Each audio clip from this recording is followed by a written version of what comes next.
Hi, I'm Pauline. I'm one of the directors here at Camp Awosting.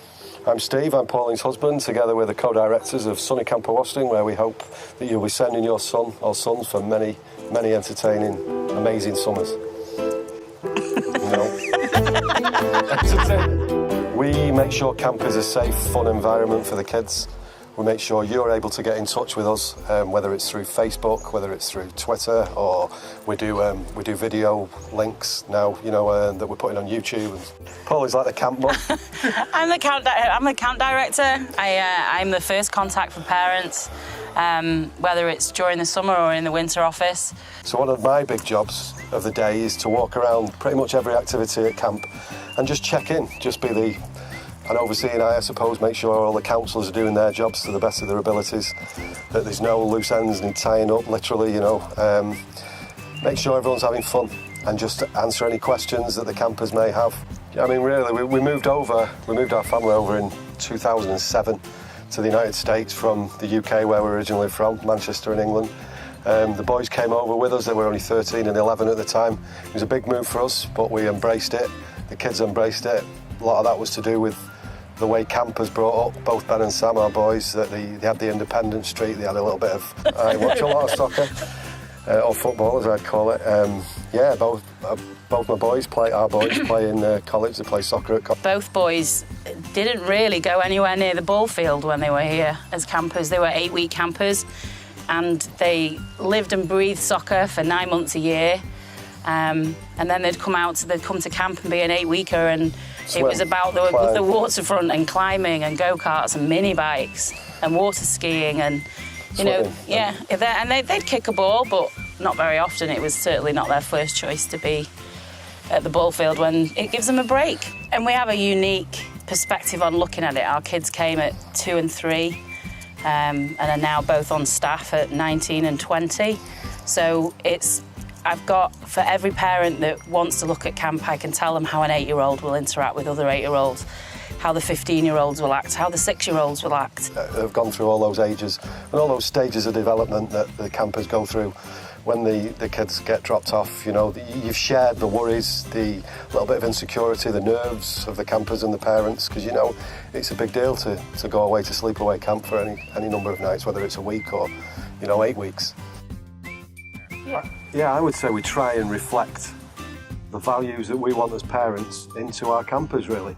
You want your kids, whether they're your own kids or they're someone else's kids who are campers, to be respectful, to be outgoing, to be personable. Kind. To me, my biggest philosophy is kind of treat others how you'd want to be treated yourself.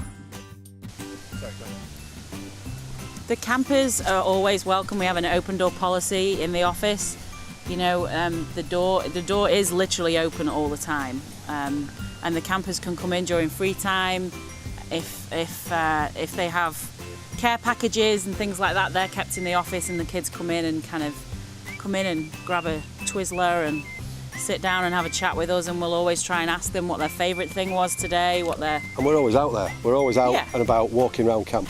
The best place to be for a director, if you ask me, is not office bound. It's to be out in amongst the kids and the activities and talking to the kids and getting feedback from how they feel. It's about the feel of camp. And what was the best activity you tried today? How was swimming? We talk to the kids all the time about how the day was and what they got out from it. Maybe they've learned, they've tried a new activity.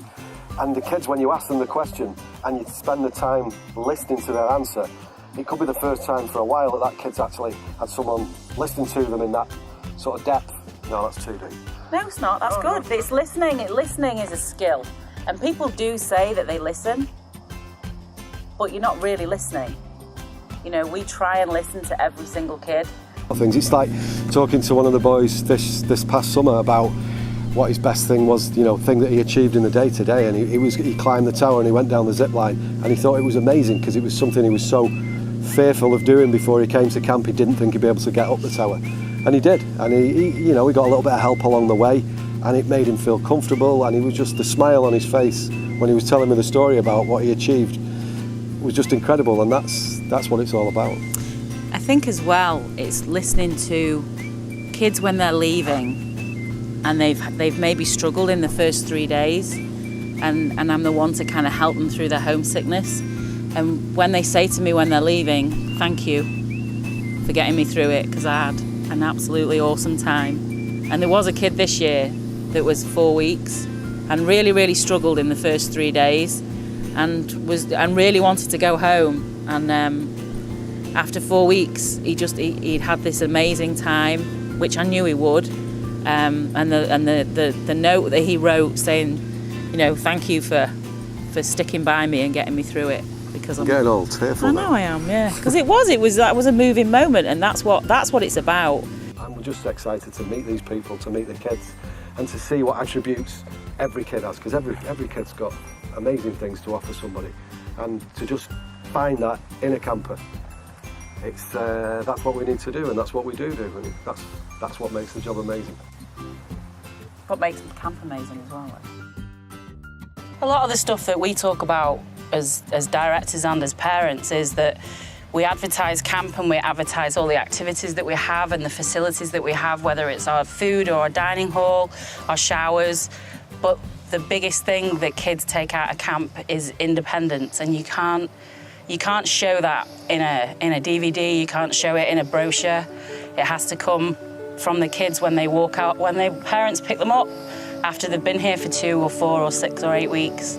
The parents pick them up, and the emails that we get of how different the boys are and how grown up they are, and they make their own beds now. Just little things like that they're out of their comfort zone at camp, and they have to make choices, independent choices. It's about being part of a family. We are a small camp, as I've said, and it's just being part of that family. And when you leave, you'd be amazed. The kids don't want to leave. These tears, these hugs. It's quite humbling, really, how much of an effect it has on. You do, and everyone, whether it's a staff member or a camper, they leave owning a little bit of a wasting. Yeah, we're just directors who like to run a safe, fun camp.